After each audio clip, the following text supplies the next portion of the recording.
आज की इस वीडियो का टॉपिक है कंपाउंडिंग एंड डिस्काउंटिंग। इस वीडियो में हम जानेंगे कंपाउंडिंग क्या है, कंपनी कंपाउंडिंग को क्यों इस्तेमाल करती है और डिस्काउंटिंग क्या है और उसका क्या पर्पस है। तो सबसे पहले बात कर लेते हैं कंपाउंडिंग की। कंपाउंडिंग बेसिकली एक ऐसा मेथड या एक ऐसा तरीकाकार है जिसके थ्रू कोई भी कंपनी ये जान सकती है कि उसकी फ्यूचर वैल्यू क्या है। किस चीज की फ्यूचर वैल्यू? प्रेजेंट अमाउंट की। आज जो अमाउंट है किसी कंपनी के पास, उस कंपनी की आज की जो अमाउंट है उसको अगर एक स्पेसिफिक रेट पर कंपाउंड किया जाए तो ये पता चलेगा कि फ्यूचर वैल्यू क्या है। तो कंपाउंडिंग बेसिकली ऐसा मेथड है जिसमें कंपनी को एक स्पेसिफिक रेट पर एक स्पेसिफिक अमाउंट की फ्यूचर वैल्यू का पता चलता है। अब यहाँ पर कंपनी कंपाउंडिंग को क्यों इस्तेमाल करती है? तो जब भी कंपनी ये चाहे कि उसकी जो मनी है, उसका जो पैसा है वो तेजी से ग्रो करे, तब कंपनी कंपाउंडिंग की तरफ जाती है, जिसके थ्रू से ये पता चलता है कि फ्यूचर में उसे क्या वैल्यू मिलेगी। और यहाँ पे कंपाउंड करने के लिए ये जो मनी ग्रो करने का पता किस तरह चलता है कंपनी को?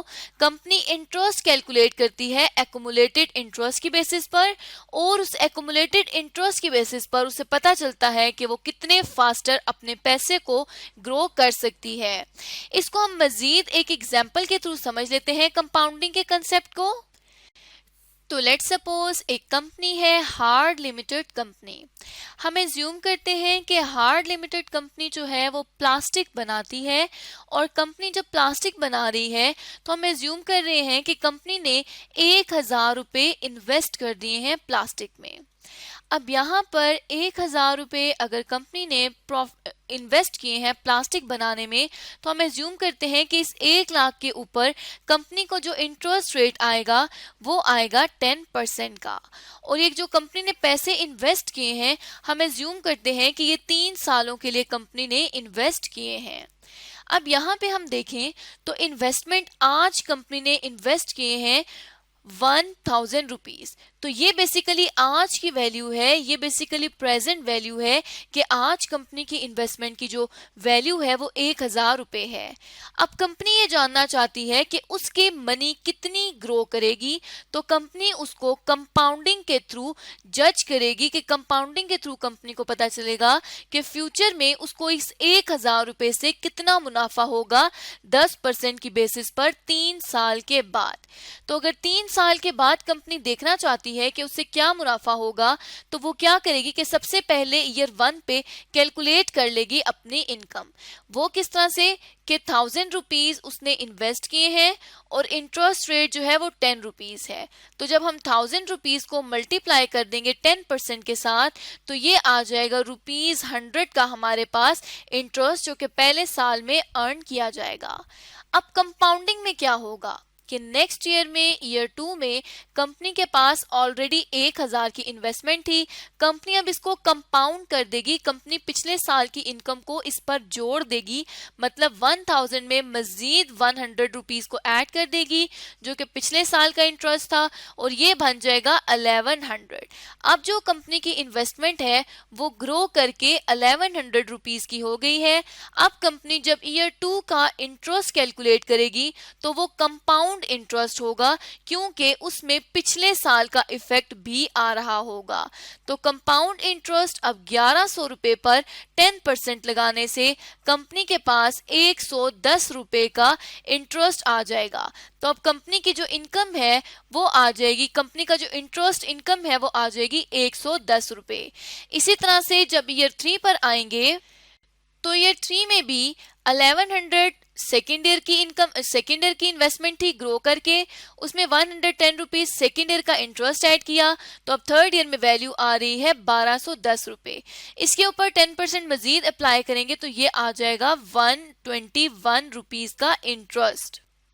तो अब अगर बात की जाए कि कंपाउंडिंग करके कंपनी की इन्वेस्टमेंट कितनी बढ़ के हो जाएगी, तो कंपनी की इन्वेस्टमेंट 1,210 रुपए हो जाएगी, क्योंकि इसमें पहले और दूसरे साल का जो इंटरेस्ट है वो भी शामिल हो जाएगा।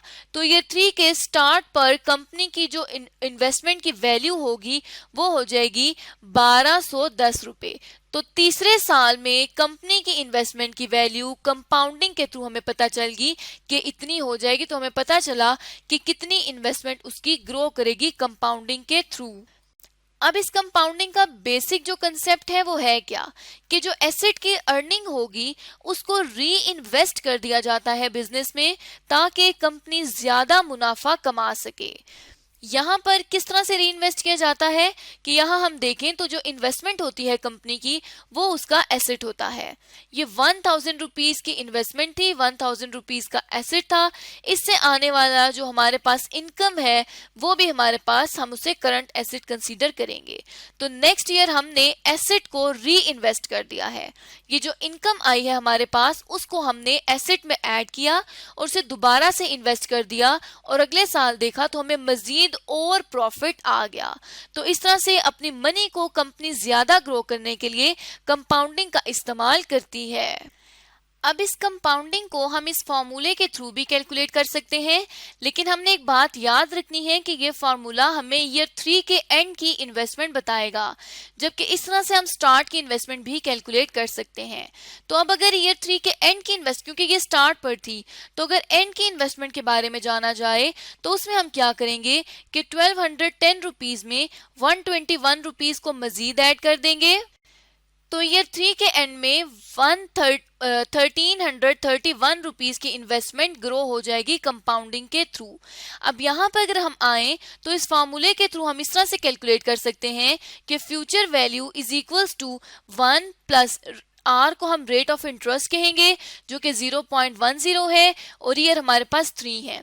और अगर हम देखें तो इन्वेस्टमेंट जो है वो 1000 रुपीज की है, तो इससे हमारे पास शॉर्टकट में फ्यूचर वैल्यू आ जाएगी 1000 रुपए की जो कि हमने इन्वेस्ट किए हैं, और ये आ जाएगी 1331 रुपीज की इन्वेस्टमेंट ग्रोड।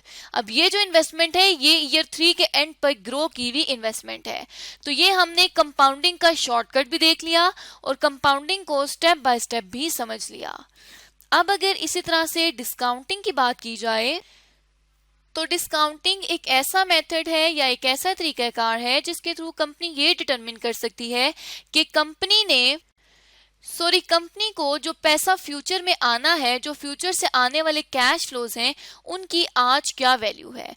कंपाउंडिंग में हमने प्रेजेंट वैल्यू की फ्यूचर वैल्यू देखी थी, जबकि डिस्काउंटिंग को हम प्रेजेंट वैल्यू कैलकुलेट करने के लिए इस्तेमाल करते हैं।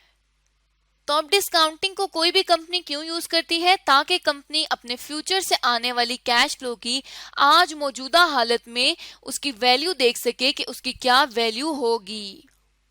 और दूसरा जो पर्पस है जिसके लिए कंपनी डिस्काउंटिंग परफॉर्म करती है वो ये है कि कंपनी आज कितनी इन्वेस्टमेंट करे कि उसको कल एक फ्यूचर की स्पेसिफिक अमाउंट मिले। मतलब लेट्स सपोज कि कंपनी अगर 1 लाख रुपए चाहती है कि उसे फ्यूचर में मिले, तो कंपनी आज कितने पैसे इन्वेस्ट करे बिजनेस में कि कल को उसको फ्यूचर वैल्यू जो है फ्यूचर में 1 लाख रुपए मिले। तो फ्यूचर वैल्यू की प्रेजेंट वैल्यू कैलकुलेट करने का जो तरीकाकार है उसे हम कहते हैं डिस्काउंटिंग।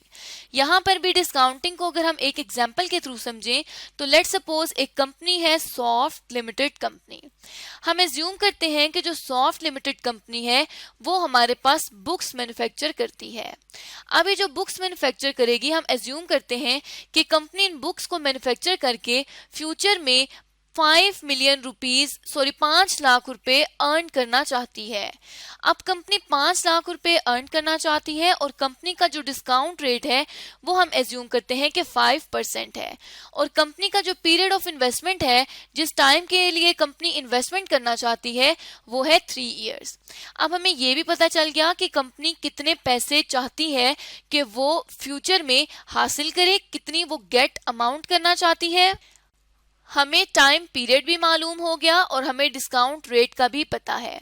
तो अब हम एक फॉर्मूला यूज करके इसको कैलकुलेट कर सकते हैं प्रेजेंट वैल्यू को। तो अगर प्रेजेंट वैल्यू के फॉर्मूले की बात की जाए तो प्रेजेंट वैल्यू को हम इस फॉर्मूले के थ्रू कैलकुलेट कर सकते हैं जो कि है present value PV is equal to present value is equal to FV plus 1 is equal to FV underscore So the present value is equals to future value into 1 plus r raised to power minus n, जिसमें PV present value को nominate करता है, FV future value को nominate करता है, R हमारे पास discount rate है और यहाँ पर जो माइनस n है ये नंबर ऑफ ईयर्स है।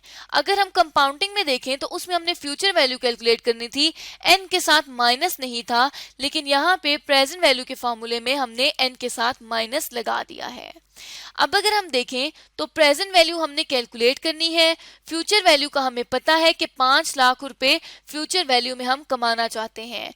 1 प्लस आर, अब आर क्या है, आर ये 5% है, raise to power minus 3 years के लिए हमारे पास जो है वो इन्वेस्टमेंट रहेगी। अब अगर इस 5% को हम कन्वर्ट करें तो 5 डिवाइडेड बाय 100 कर देंगे जो कि 0.05 आ जाएगा, तो हमें कैलकुलेशन में आसानी होगी। अब present value is equals to हो जाएगी 500,000 into 1 plus 0.05 raise to power minus 3। अब यहाँ पे हम इसको मजीद जब कैलकुलेट करेंगे तो इसे हम कहते हैं, ये जो हमारे पास ब्रैकेट के अंदर फिगर्स आ रही हैं इसे हम कहते हैं कि ये प्रेजेंट वैल्यू फैक्टर है। अगर कहीं भी प्रेजेंट वैल्यू फैक्टर कैलकुलेट करना हो तो सिर्फ इतने हिस्से को हम कहेंगे कि ये प्रेजेंट वैल्यू फैक्टर है। अब अगर हम देखें तो 500,000 रुपीज को हम मल्टीप्लाई कर देंगे 0.8638 से, जो कि हमने प्रेजेंट वैल्यू फैक्टर को कैलकुलेट करने के बाद ये प्रेजेंट वैल्यू फैक्टर निकाला है।